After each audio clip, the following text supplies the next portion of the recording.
तस्मै श्रीगुरवे नमः। वाञ्छाकल्पतरुश्चकृपासिन्धुभ्यो च दत्तानां पावनेभ्यो वैष्णवेभ्यो नमो नमः। श्रीकृष्णचैतन्यप्रभुज्ञानगद्वैतगदाधर श्रीवासादिगुरुभक्तवृन्द हरे कृष्ण कृष्ण हरे हरे हरे राम राम राम हरे हरे। శ్రీమద్ భాగవతంలో తృతీయ స్కంధంలో సృష్టి ఎలా జరిగింది ఆ విషయాలు ఇంకా చెప్పబడతాయి. సరే, భగవంతుడు ఒకడు నారాయణుడు ఆ కారణ సంవత్సరంలో నిర్మించినప్పుడు మళ్ళీ సృష్టించే వెళ్తున్నాడు అన్నమాట. ప్రళయం అయిపోతే మళ్ళీ సృష్టి చేస్తున్నాను నేనే అనేక విధాలుగా మార్గం అనుకున్నాడు. అనుకున్నప్పుడు ఆయన నాకు మీద ఒక పద్మం ఉపయోగించింది. ఆ పద్మంలోనేమో బ్రహ్మదేవుడు పుట్టాడు. ఆ బ్రహ్మదేవుడు వీడు ఎక్కడి నుంచి పుట్టాడా అని తెలుసుకోవడానికి ఆ పద్మనాభం ద్వారా చాలా దూరం వెళ్ళాడు. వీళ్ళకి కూడా తనకు ఉత్పత్తిస్తానని ఆయన చేయలేదు. మళ్ళీ భగవంతుడు ధన్యకారానికి వచ్చాడు. అప్పుడు దానికి తపహ తపహ అని శబ్దం వినబడింది. ఓ తపస్సు చేయాలేమో అనుకుని ఆ భగవంతుడు తపస్సు చేస్తే 100 దివ్య సంవత్సరాలు భగవంతుడు ప్రత్యక్షమైంది. సృష్టి ఎలా చేయాలో అన్నీ కూడా చతుశ్లోకి రూపంగా వాటిని ఉపదేశించాడు. అప్పుడు నారాయణ తన యొక్క లోకాన్ని అన్నీ కూడా బ్రహ్మగారికి చూపించాడు. ఇది వల్ల నువ్వు సృష్టి చేయవలసింది అని చెప్పారు. ఆ విధంగా బ్రహ్మదేవుడు మొట్టమొదట తన మనస్సుతోనే నలుగురు సృష్టించాడు. సనక సనందన సనకుమార సదస్సుజాతమైనటువంటి నలుగురిని సృష్టించాడు. సృష్టిస్తే వాళ్ళు అడిగారు బ్రహ్మదేవుడు, మీరు కూడా నా ఆజ్ఞ అనుసరించి మీరు సృష్టి చేయండి అని.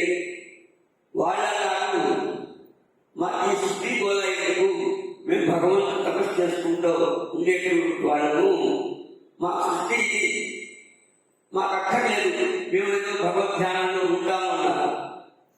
దానికి బ్రహ్మదేవుడు చాలా కోపం వచ్చింది. కుమారుడు కూడా నా మాటను మీరు తిరస్కరిస్తారా అని భగవంతుడికి చాలా కోపం వచ్చింది. బ్రహ్మదేవుడు కనుబొమ్మలు ముట్టుకున్నాయి. ఆ కనుబొమ్మల నుంచి క్రోధం నుంచి ఓ కుమారుడు ఉద్భవించాడు. ఆయన అన్నమాట. ఆయన కోపం నుంచి కనుబొమ్మలకి ఉద్భవించాడు. బుద్ధుడు సదాశివుడు అంటే ఎక్కువ వైకుంఠంలో ఉంటాడు. ఆయన భగవంతుడే అయ్యాడు. కానీ ఈ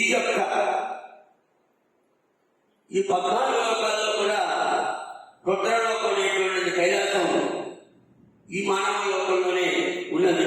కొంచెం బ్రహ్మస్థానం పైగా రుద్రలోకం ఉన్నది. అక్కడ రుద్రుడు సంహారం చేసేటువంటి వాడు. ఈయన ఒక జీవుడు అవుతాడు. ఆ జీవుడు భగవంతుడు శక్తిస్తాడు. ఆ జీవుడికి దాని ద్వారా సంహారం చేస్తూ ఉంటాడు.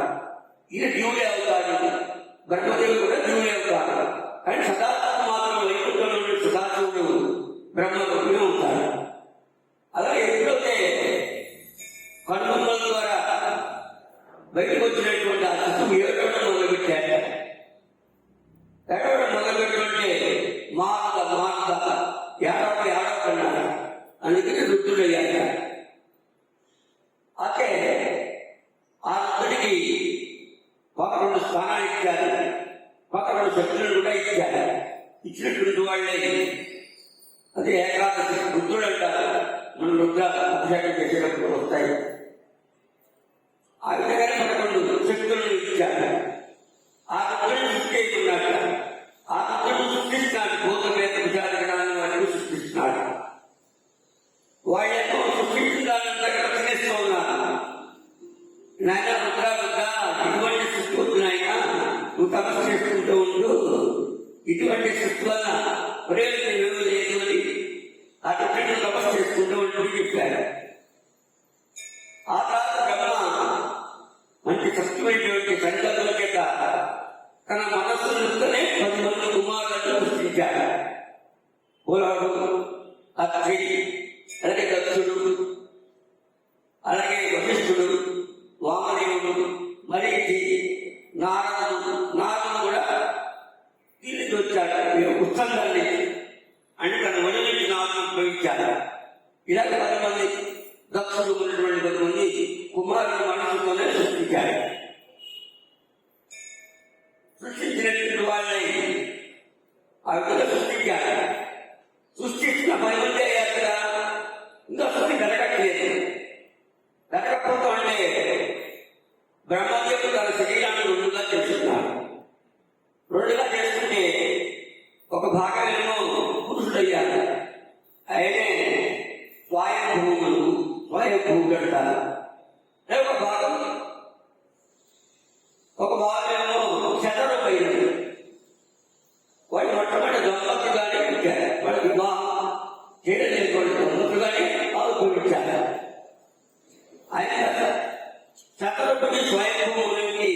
కుమార్తెలు కలిగారు.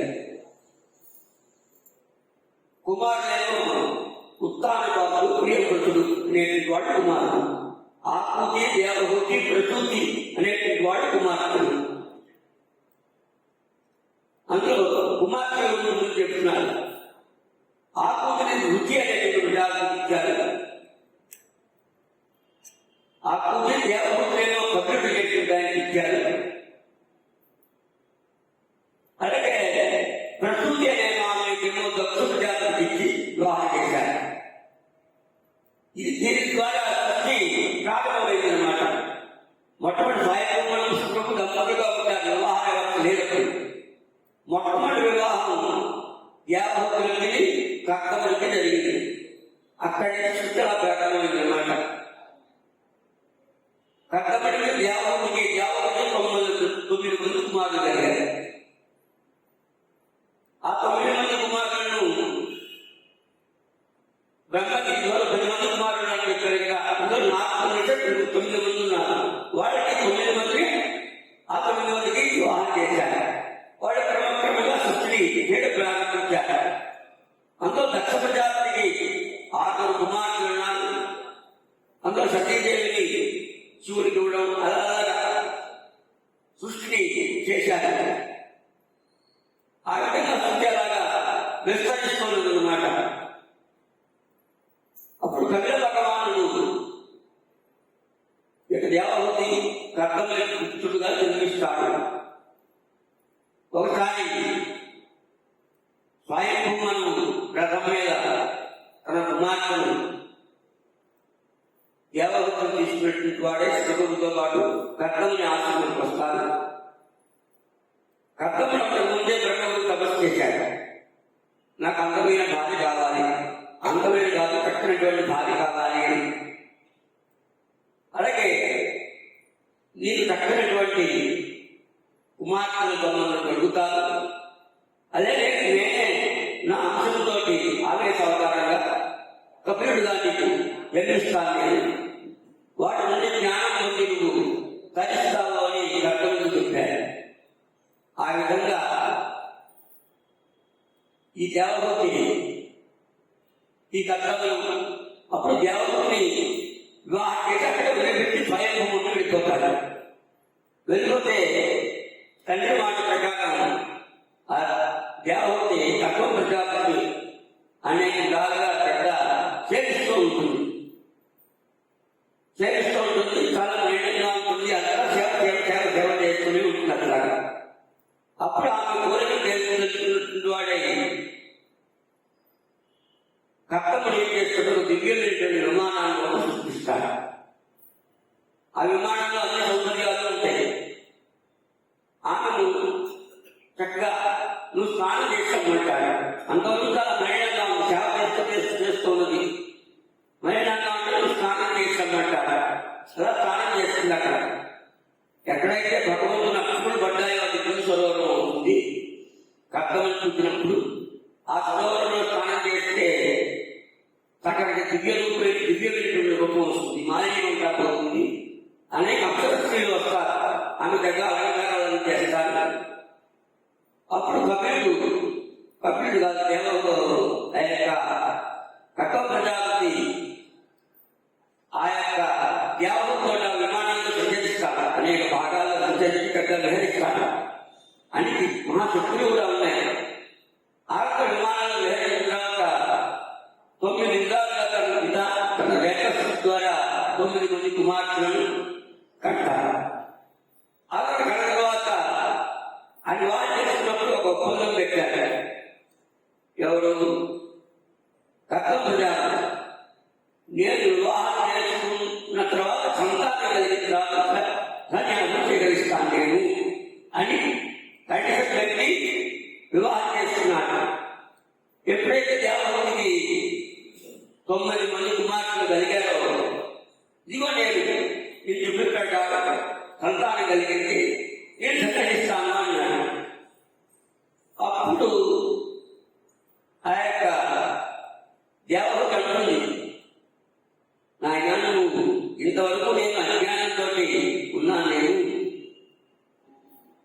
ఈ భౌతిక విషయాల లోకంలో భాగవాక్యాలతో నేను వెలుసుతో ఉన్నాను.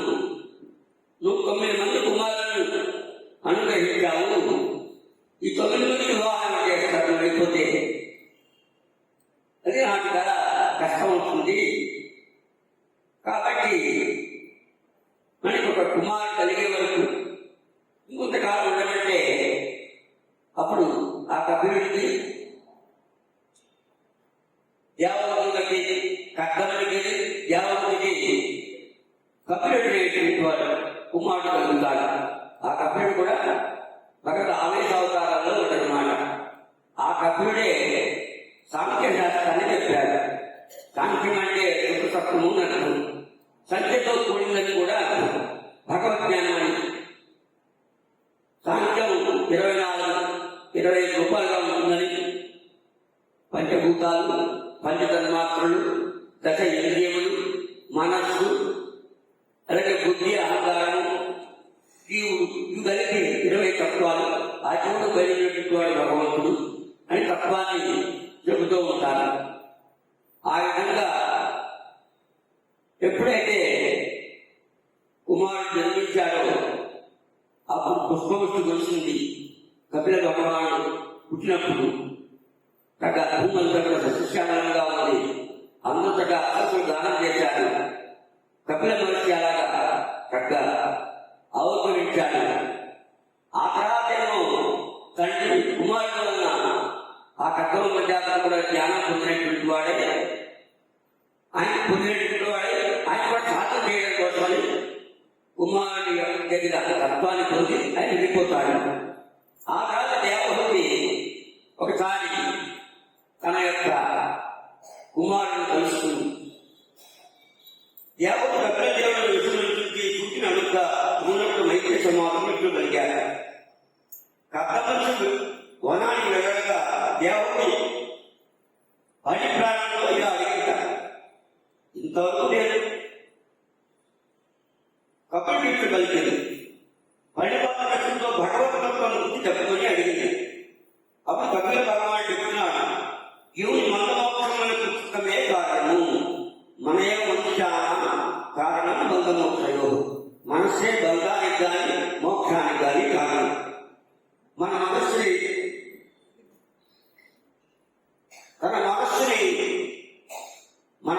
భగవంతుని ఉంచితే మోక్షానికి కారణమవుతుంది. అదే మనస్సుని విషయాలయం ఉంచితే బంధానికి ఏర్పడుతుంది. కాబట్టి మనస్సు చాలా ప్రశస్తమైనది. మన కరణం బంధమోక్షయో. కాబట్టి మనస్సు నిగ్రహించడం చాలా కష్టం. అభ్యాసం కౌంతేయ వైరాగ్యం భగవంతుడు చెప్తాడు. అభ్యాస వైరాగ్యం చేత మనస్సుని నిరోధించవచ్చు. మనస్సును బలవంత పెట్టకుండా మనస్సును మరలుతారు. విషయాలను పోతున్నటువంటి మనస్సుని భగవత్ విషయాలను మరతారు. రోజు దేవాలయం రావడం, పుష్పాలు కలుసుకోవడం, భగవద్గీత వినడం, ఇలా చేసుకోవడం మనస్సు చెట్టు విషయాలకు రాకుండా పోతుంది. కాబట్టి మనసు డైవర్సిటీ పెట్టుకున్నట్టు దాన్ని ఆకర్షణ. మనసును నిగ్రహించడానికి ఒత్తిడిలో నిగ్రహిస్తే నిగ్రహపడదు. కాబట్టి మనస్సు చెడు విషయాలను ఉండకుండా భగవత్ విషయాలను రోజు దేవాలయానికి వెళ్ళడం, భక్తుల సాంగత్యం చేయడంగా మనసు క్రమక్రమ ఈ విధంగా చేయడం ఈ ప్రపంచ విషయాలకు వైరాగ్యం కలగడం చేత, ఈ జ్ఞాన వైరాగ్యాల చేత మనసు చక్కగా నిగ్రహింపబడి ఆ మనసు వల్ల మనం ముక్తి పొందగలుగుతాము. కాబట్టి ఇంద్రియాల కంటే మనసు చాలా పెద్దది, మనసు కంటే బుద్ధి చాలా పెద్దది, దానికంటే ఆత్మ గొప్పదైనటువంటిది. కాబట్టి ఫస్ట్ ఇంద్రియాలను జయించాలి, ఆ తర్వాత మనస్సును జయించాలి, ఆ తర్వాత బుద్ధిని అనుసరించి భగవంతుడు మనం ప్రార్థించాలని కనబడుతున్నది. ఆ కపిల భగవానుడు భక్తి కలిగి తప్ప వేరే గోమార్గం ఏమీ లేదు. అది శైవ మార్గం కంట భక్తే చాలా ఉత్తమమైనటువంటిది. ఆ భక్తి నిపుణమైనటువంటి భక్తి జీవితంలో ఏ విధంగా గంగా ప్రవాహం అలా వేగవేగంగా సముద్రంలో ఎలా వెళ్తుందో దగ్గరికి అప్రయత్నంగా ప్రయత్నించి వెళ్ళే కానీ భక్తి యోగం అంటారు. అటువంటి నిపుణమైనటువంటి భక్తి అంటే ఏ కోరికలు లేనటువంటి భక్తి ఏదైతే ఉన్నదో అది సిద్ధి కంటే కదా గొప్పదైనటువంటిది.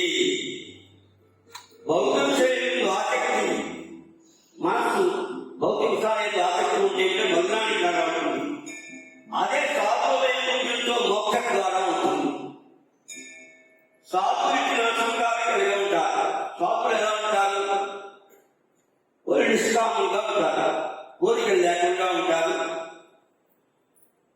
అందరూ శాంతంగా ఉంటారు, అన్ని సహిస్తూ ఉంటారు, కళా ప్రధానంగా ఉంటారు, దానం చేసేవాళ్ళుగా ఉంటారు, రకరకాల భగవద్ విజ్ఞానాన్ని పంచిపెడుతూ ఉంటారు. వారికి ఎవరు శత్రువులు ఎవరు ఉండరు. అనేక శిస్తు కోసమే సర్వ కార్యాలు కూడా చేస్తూ ఉంటారు. ఆ అవతమైన స్వజనాన్ని గేహములను భార్యాపుత్రయాలు మోకాలను వదిలిపెట్టి తన స్వజనాన్ని వెళ్తారు.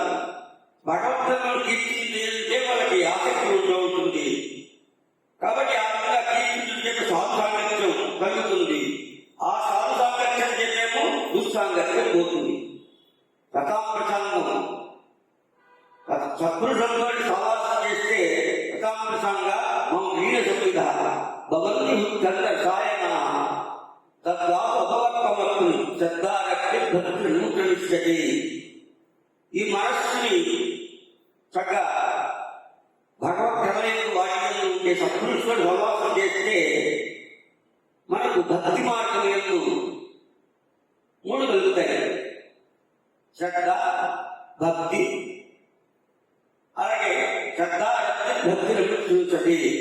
శ్రద్ధారక్తి భక్తి. శ్రద్ధ అంటేనో సాధన భక్తి, ప్రేమ అంటే భావభక్తి, భక్తి అంటే ప్రేమ భక్తి. ఈ మూడు కలుగుతూ ఉంటాయి. అందులో సత్య సాంగత్యమే మనకి అన్ని భగవంతుడు చేరడానికి సత్పురుషులతో సహవాసం చేయడం వల్లే మనకి విషయాలు అవగతమై భగవంతుడు చేరగలుగుతాము. భక్తిస్తూ భగవత్ సంగీత జాయతే. భక్తుల పట్ల భగవద్భక్తుల సాంగత్యం చేత కలుగుతుంది. అంటే భగవద్భక్తులు ఎప్పుడు సాంగత్యం కలుగుతుందో భగవంతుడి యొక్క చక్కనటువంటి అవతార లీలలు, గాథలు, చక్కగా వినడం సంభవిస్తుంది. ఆ వినడం సంభవించిన చేత మనకు ఇతర విషయాలకు ఆసక్తి పోతుంది. ఈ కథలన్నింటినీ మన శీఘ్రంగా హరి ఎందు శ్రద్ధా ప్రేమ గతి కలుగుతుంది. హరి పట్ల ఆత్మకు సంబంధించిన నిష్కామ స్వభావకాలకు ముక్తి గంట శ్రేష్టమైనది.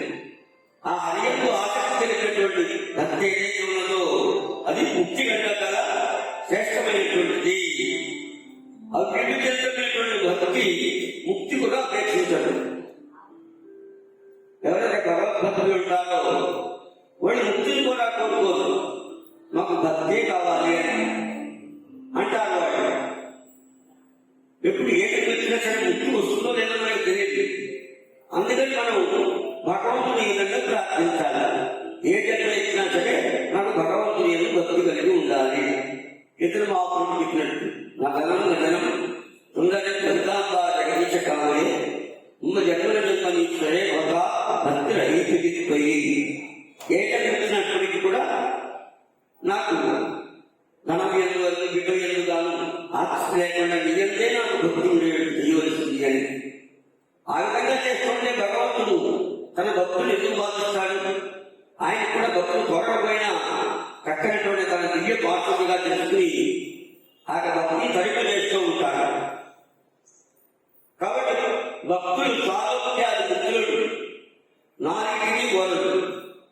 అందులో సాహిత్యం అసలు కోరదు. సాలోక్యం అంటే సమాన లోకంలో ఉండాలి. శాస్త్రి అంటే సమానమైన ఐశ్వర్యం భగవంతుడు సమానమైనటువంటి మహిమ కలిగి ఉండాలి. సారూప్యం అంటే ఆయన లోకంలో ఉండడం అన్నమాట. సారూప్యం అంటే అతను భగవంతుడు లాంటి లోకం మనకి రాదు. ఇది నాలుగు ముక్తి. ఒకవేళ భగవత్ సేవ ఉపయోగిస్తే ఈ నాలుగు రకాల ముక్తిని స్వీకరిస్తారు. కానీ సాహిత్యం అంటే భగవంతుడు ఐక్యవడం మాత్రం భగవద్భక్తులు అసలు అంగీకరించరు. కర్మ వల్ల కలుగు స్వర్గాలనే వైకుంఠంలో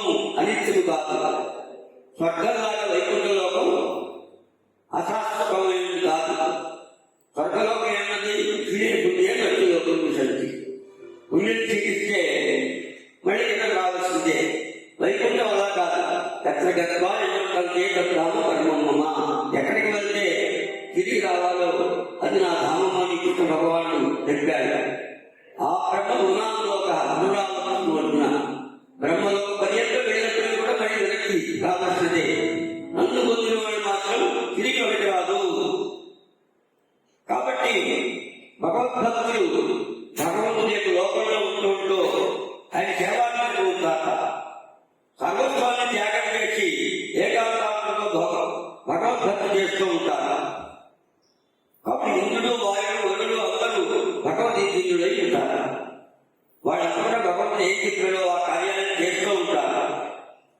స్వయంగా భగవంతుడు తప్ప మరి ఎవరు సంసార భయం నివారణ చేయలేరు. సంసారాన్ని భగవంతుడు తప్ప ఎవరు చేయలేరు. ముక్తికి అన్నటువంటి ముక్తి కావాలంటే ఆ ముకుందుడే ఇస్తాడు. వాడు మిగతా కోరికలు వాడు ఇస్తాడు. కానీ ముక్తినిచ్చేటువంటిది తన వాడుగా చేసినటువంటిది భగవంతుడు, భగవత్సత్వమైనటువంటి నారాయణ కృష్ణుడే ముక్తిని ఇవ్వగలుగుతారు. ఆ విధంగా భక్తి యొక్క గొప్పతనాన్ని దేవభూతిని వివరించారు. ఈ దేవుడు ఏ విధంగా అధోగతికి పాలవుతూ ఉంటాడో దాని విషయాన్ని కూడా చెబుతున్నాడు. స్వప్రకాశ పరమాత్మ ప్రాప్తున్న రహితుడు. భగవంతుడు దివ్యమైనటువంటి రూపం కలిగిన వాడు కానీ ప్రాకృతం కలిగినటువంటి కాదు. భగవంతుడి యొక్క నిరంకుశమైనటువంటి ఇచ్చునటువంటి ఈ ఈశ్వర ప్రభావం నుంచి ఇష్టు మొగుడుతుంది. అంటే ప్రకృతి అంటే సత్వస్తమ గుణాలు సమానంగా ఉంటే ప్రకృతి అన్నమాట. ఎప్పుడైతే భగవంతుడు సృష్టి చేయగలుగుతున్నాడో ఒకసారి ప్రకృతి అలా చూస్తారు. చూసిన మాత్రమే సత్వస్తమ గుణాల్లో మార్పులు ఏర్పడతాయి. అంటే హెచ్చుతప్పులు ఏర్పడతాయి. సామాన్యంగా ఉంటే సృష్టి అవ్వదు, హెచ్చుతప్పుల వల్ల సృష్టి అవుతుంది అన్నమాట. ఎప్పుడైతే భగవంతుడు తన మాయ అలా చూస్తాడో ఆ మాయకేమో మహత్తత్వం ఉంటుంది. మహత్వం నుంచి అహంకారం ఉంటుంది. అహంకారం రెండు రకాలుగా ఉంటుంది. సాత్విక అహంకారము, రాజసిక అహంకారం. సాత్విక అహంకారం నుంచేమో మనసు పుడుతుంది. రాజసిక అహంకారం నుంచేమో దశ ఇంద్రియాలు పడతాయి, 10 ఇంద్రియాలు కలుగుతాయి. ఇంకా తమోగుణం నుంచేమో 10 తన్మాత్రలు కలుగుతాయి. ఆ 10 తన్మాత్రల నుంచి పంచభూతములు ఉద్భవిస్తాయి. ఇది సహజ ప్రకారం సృష్టిక్రమం ఇది. కాబట్టి సాంఖ్యశాస్త్రం చెప్పినటువంటిది ఇక్కడ చెప్పినటువంటి సృష్టి ఒకలాగే ఉంటుంది. కానీ సాంఖ్యులు నిరీశ్వరవాదం దుర్విద్య చేస్తానంటుంది. కానీ ప్రకృతి చేయదు. భగవంతుడు ప్రకృతి శక్తిని అనుగ్రహిస్తే అది శక్తి చేస్తుంది. అంతేగాని జడమైన వస్తువు ప్రకృతి. కాబట్టి ఆ జడమైన భగవంతుడు శక్తి ప్రభావాన సృష్టి జరుగుతుంది. కానీ భగవంతుడు లేకుండా నా అధ్యక్షతని చరాచరాలు సృష్టింపబడుతున్నాయని ఈ విధంగా చెప్పబడింది. ఈ విధంగా ముఖ్యంగా పంచదశ తత్వాలు ఉన్నాయి. అవేంటంటే ప్రకృతి, అహంకారము, బుద్ధి, ఆ తర్వాత దశ ఇంద్రియములు, కర్మేంద్రియములు, జ్ఞానేంద్రియములు, మనస్సు. ఈ విధంగా 24 తత్వాలు, పంచభూతాలు, పంచ తన్మాత్రలు, పైన జీవుడు, ఆ జీవుడు పైన భగవంతుడు. ఇది సాంఖ్యంలో చెప్పేటువంటిది. ఈ విధంగా 25వ తత్వం భగవంతుడు మాట. ఆ భగవంతుని శరణపొందితే ఈ ప్రకృతి మాయాశక్తి, భగవంతుడి యొక్క మాయాశక్తి. కాబట్టి ఎవరైతే భగవంతుని శరణపొందుతారో వాడి యొక్క మాయా ప్రపంచాన్ని, ఈ మాయకు వినోడుతారు. దైవీ శేషాక్రమణి మనోమాయా తరప్య మామే ప్రవర్తించే మాయామేతాం పరిస్థితే. అది సృజనాత్మకమైనటువంటిది. 3 పేదలు బాగా అందినటువంటిది. అది విడిపడాలన్నా భగవంతునే శరణపొందితే వాడే కలిస్తాడు అని కపిల భగవానుడు ఎందుకంటే భగవద్గీతలో భగవంతుడు చెప్పాడు. ఆ భగవంతుడు కాబట్టి ఈ సృష్టి ఎలా ఏర్పడుతుంది 24 తత్వాలు చెప్పి ఈ మాయను మనం విడిపడటానికి ఆ భగవంతునే శరణపొందాలి. జీవుడు నిన్ను కాదు, వికారం లేనటువంటి వాడు. సాధారణంగా భగవంతుడి యొక్క అంశ కాబట్టి విభిన్నాంశం జీవుడు, సచ్చిదానంద స్వరూపుడు. భగవంతుడేమో బృహత్ వస్తువు, జీవుడేమో అణు వస్తువు. సూర్యకిరణంలో జలం నడమ, సూర్యకిరణంలో జలపడు జలపడంలో రెండులో జీవుడు కూడా ప్రకృతి ఉన్న ప్రతిగుణములను లిప్తులు కాకుండా ఉండవచ్చు. ఏదైనా పద్మం మీద నీటి నిండు ఎలాగా పద్మపత్రానికి అంటవో అలాగే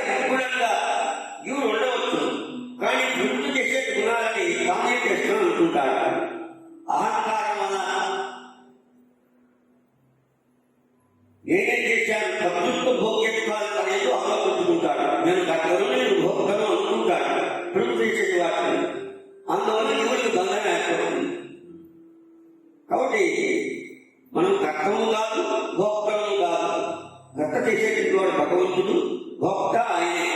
కానీ కర్తృత్వ భోక్తత్వాలు ఎప్పుడైతే మనం గౌరవించుకుంటూ ఉంటామో దానివల్ల ఉచ్చరిత యోగులను పుడుతూ ఉంటాం మనం. ఈ సంసారం దాచుకుంటుడు భక్తి చేత కానీ వైరాగ్యం చేత కానీ చెప్పను వసతి చేసుకోవాలి. తన దేహం కాన్సిమైన పుత్రాలను నేను దురగ్రహం కొద్దిగా ఉండదు. ఏ విధంగా కాస్త నుంచి అగ్ని ఉద్భవించి ఆ కాస్త దహించి వేస్తుందో అలా మన ఈ శరీరాన్ని చక్కగా ఈ మామూలు ప్రాముఖ్యమైనటువంటి కూడా వీటి చేత భగవంతుని చేస్తే ఆ భగవంతుని చేత ఈ బాధ్యమైన శరీరము అలాగే సూక్ష్మ శరీరము అది కూడా పోతాయి. ఏ విధంగా కాస్త మండితే కట్టెలా భస్మం చేస్తుందో అలాగే భక్తియోగం ఏం చేస్తుంది, ఈ స్థూల శరీరాన్ని సూక్ష్మ శరీరాన్ని రెండింటిని కూడా పోగొడుతుంది. కానీ సూక్ష్మ శరీరం మాత్రం ముక్తి కలిగే వరకు ఉంటూనే ఉంటుంది. ఈ శరీరం పడిపోయినా ఈ రెండు పోయినప్పుడే మనకి ముక్తి కలుగుతుంది. కాబట్టి కేవలమైనటువంటి భక్తి యోగం చేతనే భగవంతుని మాయ కలుగుతుంది.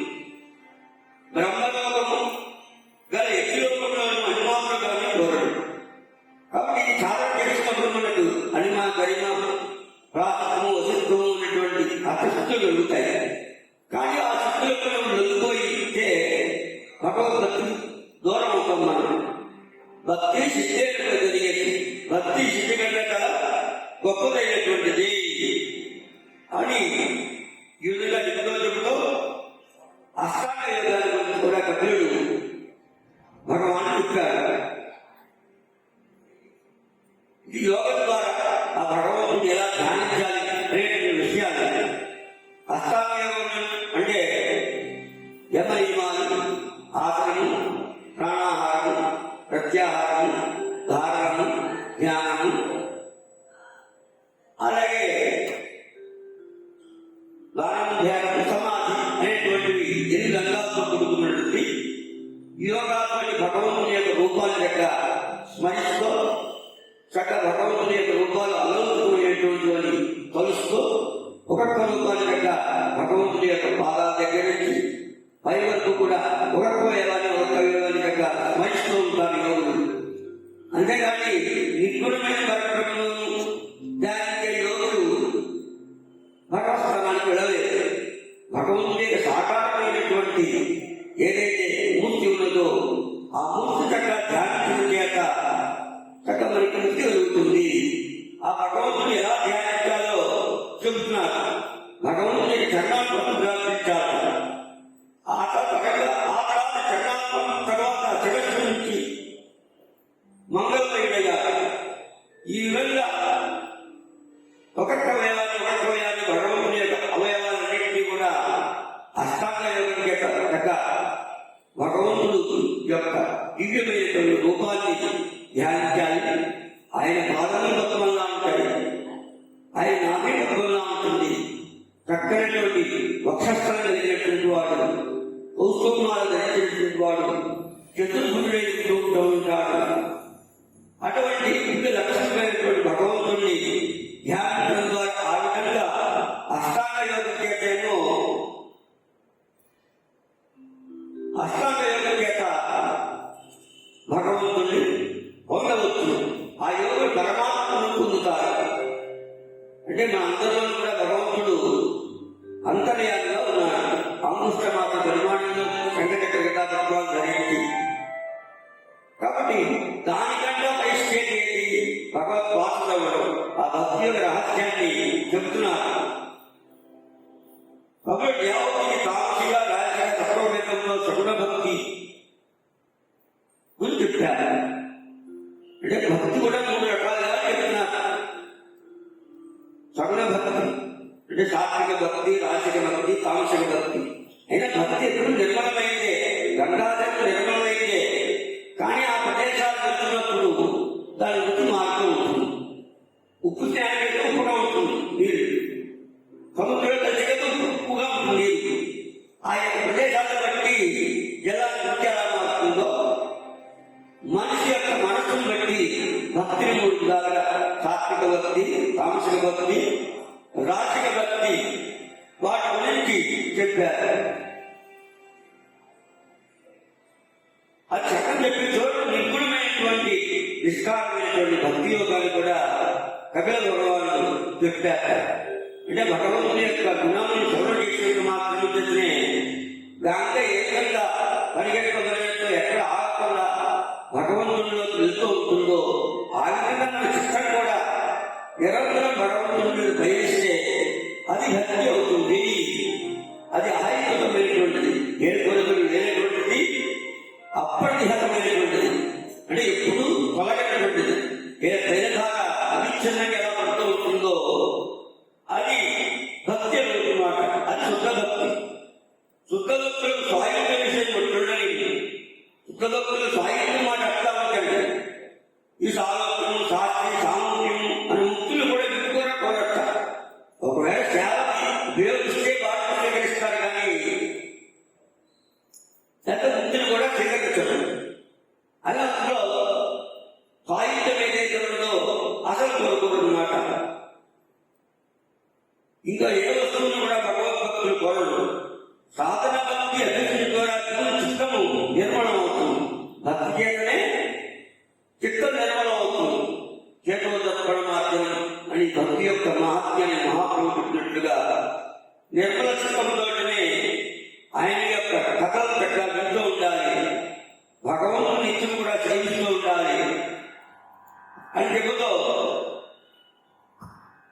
కొందరు భగవద్ విగ్రహాన్ని పూజిస్తారు కానీ సాధువులను మహాత్ముని పూజించరు. వాళ్ళ కొంచెం కఠినంగా ఇక్కడ కపిల భగవానుడు చెప్తున్నాడు.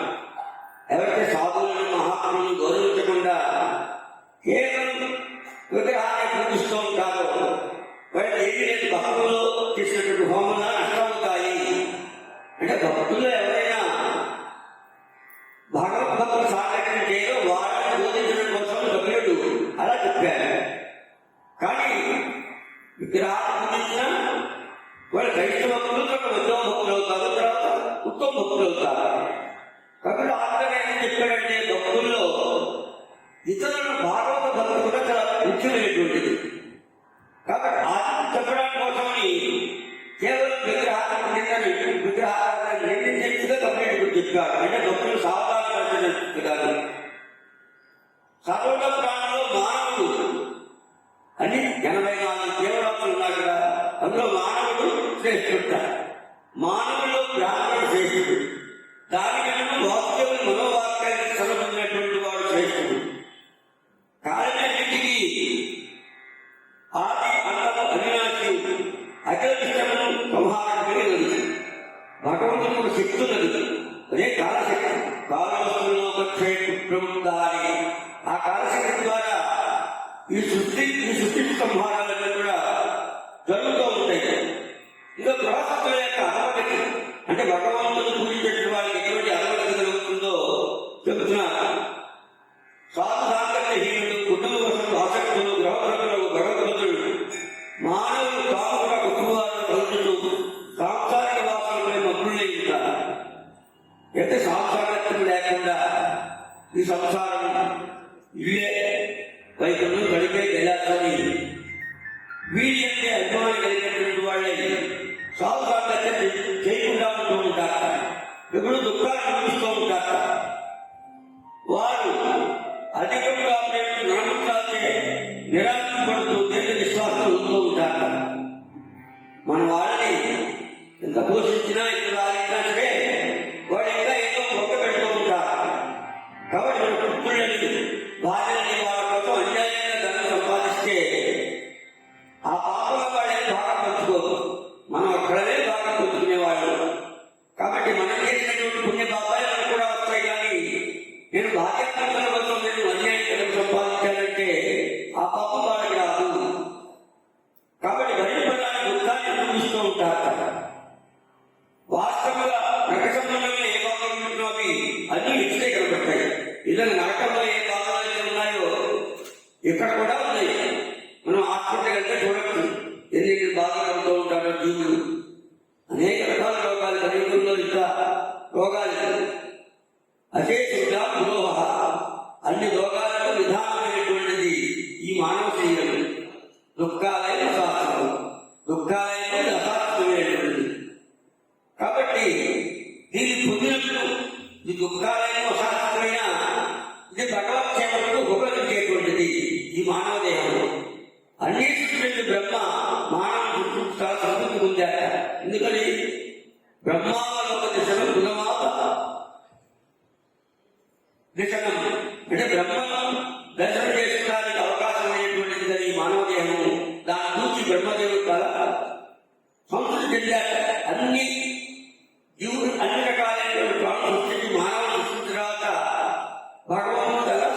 చేస్తారు. కాబట్టి ఈ మానవ దేహం దుర్లభం, మానవ జన్మ. అందులో వైకుంఠ కేంద్రం దుర్లభం, వైకుంఠ భగవద్భక్తులతో సాంగత్యం ఇంకా దుర్లభము. అసలైన తెలివైన వాడెవరో ఏకాదశంలో చెప్తారు. ఏటా బుద్ధిమతాం బుద్ధి మనీ ఈట బుద్ధిసిన ఇదం సత్యేన నృత్యం బుద్ధేన ప్రోత్సహితం. ఇది బుద్ధిమంతుల యొక్క ఏటా బుద్ధిమతాం బుద్ధి, ఇది బుద్ధిమంతుల యొక్క బుద్ధి. అలాగే మనీసిన అలాగే మహాత్ముల యొక్క సూత్రత్వం. ఎందుకంటే అసత్యమైనటువంటి దేహంలో సత్యమైన విషయాన్ని పొందడం, అలాగే మృగప్రాయమైనటువంటి దేహంతో అమృతప్రాయమైనటువంటి భగవంతుని పొందడం, అదే అసలైన తెలివి. అంతేకాని తక్కువ వ్యాపారాన్ని బుద్ధిని ప్రదేశించడం అనేటువంటి తెలివి కాదు. లేదా పుట్టిన విద్యలు ఆశ్రయించి అదిగో పురుగు కడితే కానీ భగవంతుని దగ్గర తీసుకెళ్ళేటువంటివి కాదు. అది ఎంత మంచి ఆ తెలివి కాదు. జడబుద్ధి జడ విద్య మాయా వైభవం, జడబుద్ధి మాయకు వైభవం, అది బంధనానికి కారణమవుతుంది. కాబట్టి నిజమైన బుద్ధిమంతుడు అయితే తన నష్టమైనటువంటి ఉపయోగాలతోటి అవయవాలతోటి అనష్టమైనటువంటి దేహాన్ని పొందడం, ఆ విధంగానే నష్టమైనటువంటి చెడు పాపం ముక్కుతోటి ఆ భగవంతుని కీర్తించడం ద్వారా మన దివ్య దేహాన్ని పొందడం ఏదైతే ఉన్నదో అది అసలైన తెలియని చెప్పబడినది. ఈ విధంగా మరణించినటువంటి వాడు భగవద్భక్తి లేకుండా మరణించినటువంటి మానవుడు ఎలా జన్మిస్తాడో, ఆ గర్భంలో ఉన్నప్పుడు ఏ స్థితిలో వెళ్తాడో కూడా కపిల భగవానుడు చక్కగా చెప్పారు. కపిల భగవానుడు సంతోషంగా పెడుతున్నాడు. ఈశ్వరుడే దేవుని పూర్వకున్న కథకు ప్రవర్తకుడు. కాబట్టి భగవంతుడే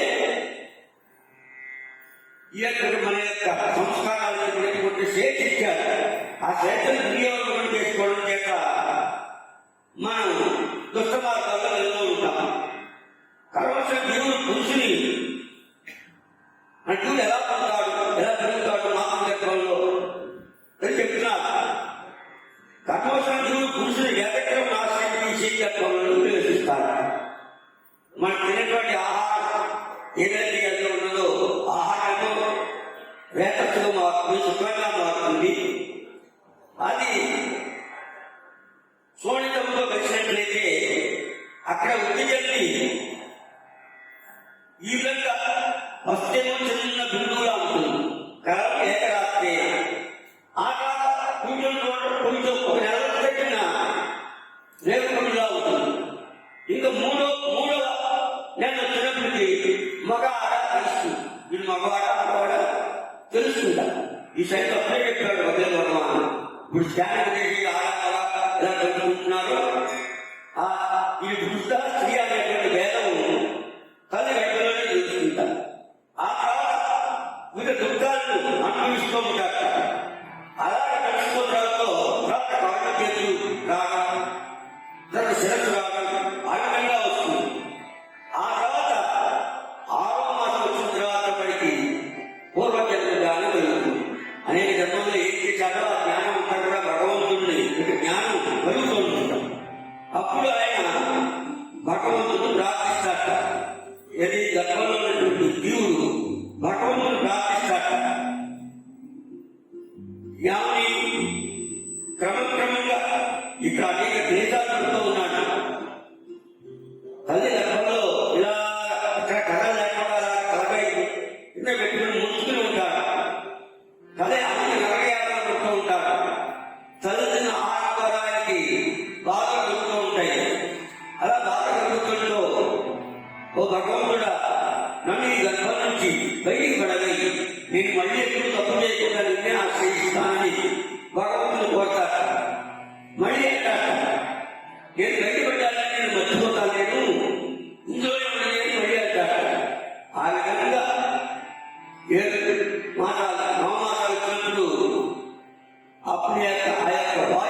నేను గర్భంలో చూసినట్టుగా భగవంతుడు ఎక్కడా అని వాక్ అని ఏడుస్తాడు.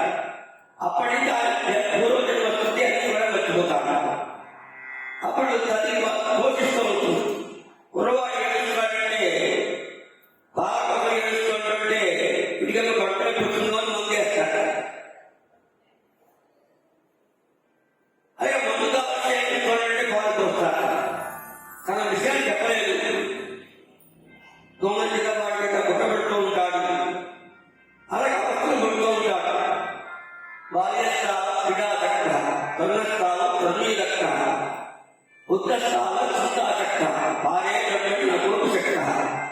బాల్యంలో క్రీడలతోటి, యవ్వనంలోనేమో కామంతోటి, వృద్ధాప్యంలో సుఖంతోటి కానలిపోతుంది. పరబ్రహ్మ ఎవరు కూడా నిష్ట కలిగి ఉండరు.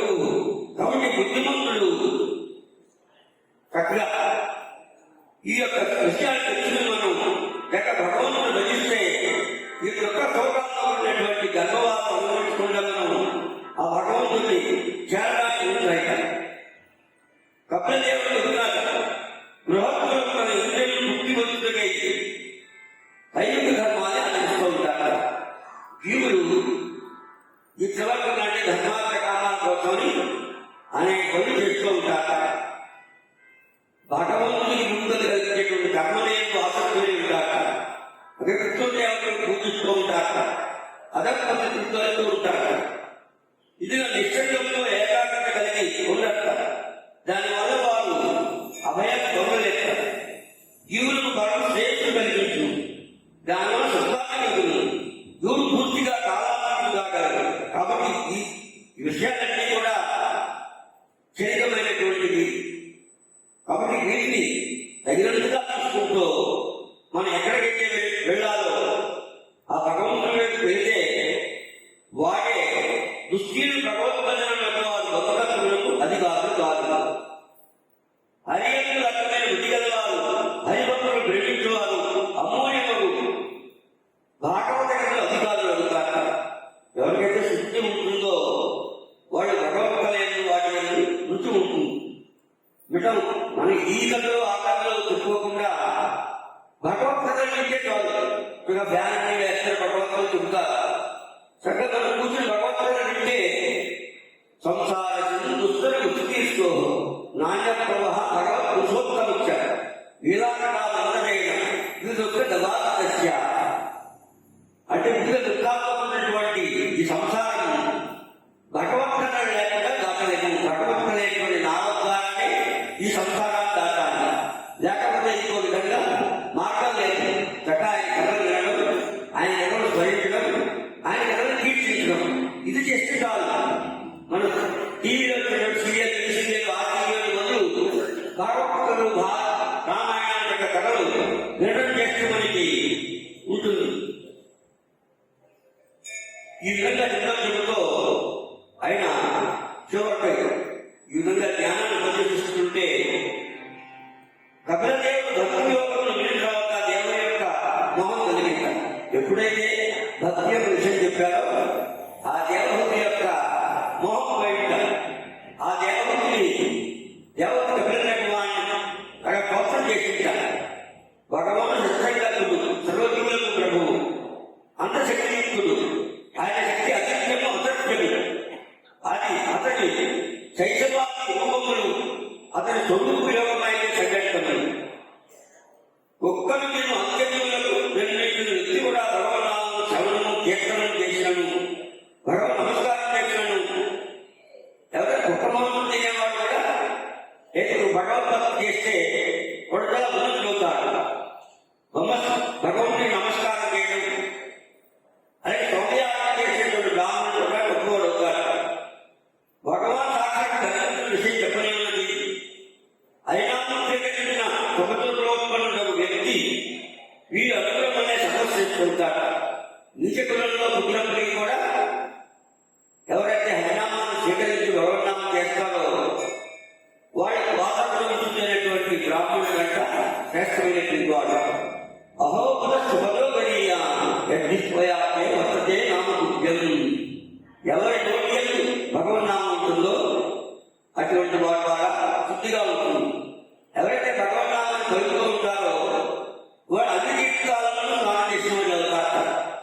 పత్రం పుష్పం ఫలం యోమే భక్త్యా అస్మాన్ ప్రేతాత్మన. ప్రేతాత్మన అంటే శుద్ధమైన అంతఃకరణ కలిగినటువంటి వాడు ఇచ్చినటువంటి పత్రం పుష్పం ఫలాన్ని భగవంతుడు భక్తులు భక్తితో ఇచ్చే ద్రవ్యాలు స్వీకరిస్తారు. జ్ఞానులు పట్టులు కొందరు కారణంగా భక్తి యోగాన్ని అవసరం కోసం ఉపయోగిస్తారు, కానీ వాటికే ద్రవ్యాలు స్వీకరించరు. వాడు తాత్కాలికమైన భక్తి ఆత్మలో కలిగి ఉంటారు, కలిగి ఉంటారు. కాబట్టి భక్తులు భక్తితో ఇచ్చే ద్రవ్యాన్ని స్వీకరిస్తారు. ఆ భక్తులు కూడా శుద్ధుడై ఉంటారు, ప్రేతాత్మ. అందుకని రజస్వాదాలు సమర్పించే ద్రవ్యాన్ని భగవంతుడు స్వీకరించడు అని కూడా ఆ వ్యాఖ్యానంలో ఉన్నది. కానీ ఎవరైతే శుద్ధుడై ఉంటాడో వాడు భగవత్ చరణాలను ఎప్పుడు కూడా విడిచిపెట్టాడు. అదే శుద్ధికి నిదర్శనం కాదు. భగవత్ చరణాలను విడిచిపెట్టడం అనడమే అసలైన శుద్ధి. ఆస్తి ఇచ్చినటువంటి ద్రవ్యాన్ని ఎవరు స్వీకరిస్తాడు భగవంతుడు. ఇట్లు మళ్ళీ భక్తి యోగాన్ని ఉద్దేశిస్తాడు కపిల భగవానుడు. ఆ భక్తి యోగం మీద దేవహుడు కూడా కఠోరులు వేదాంతం ద్వారా భక్తి ద్వారం ద్వారా ఆ భగవంతుని ఆరాధిస్తుంది. ఆయన ఉపదేశాన్ని శ్రవణం చేసి గరుడ భగవానుడు ఆయన మనసు చేసి అంత్యకాలన ఘటోత్సవం చేసి ఆమె కూడా ఆ యొక్క దేవహుడి కూడా ఈ కపిల ఉపదేశం చేత భగవంతుని యొక్క భక్తి కలిగినటువంటిది క్రమంగా ముక్తిని పొందినది అని ఈ సాంఖ్య శాస్త్రం అంటే శుద్ధ తత్వాలు తెలిపేటువంటిది భక్తి యోగంతో కూడుకున్నది. ఒక నిరీక్షణ సాంఖ్యం ఉన్నారు, ఆ సాంఖ్యం కాదండి. భక్తితో కూడుకున్నటువంటి భగవంతుడు చెప్పినటువంటి సాంఖ్య యోగం ఇది. అంటే శుద్ధ తత్వమైన జ్ఞానం కలిగించేటువంటిది. నిజంగా కర్మజ్ఞానం భక్తే గొప్పదని కపిలదేవుడు కూడా పెద్ద వివరించారు. ఆ విధంగా ఆ మార్గాన్ని అనుసరిస్తూ దేవహుతి ఆ బుద్ధుడిని చేసి ఉపదేశం చేత వాటిని అనుసరిస్తూ ఆమె చక్కగా భగవద్ధామానికి వెళ్ళింది. వాంఛాకరేషు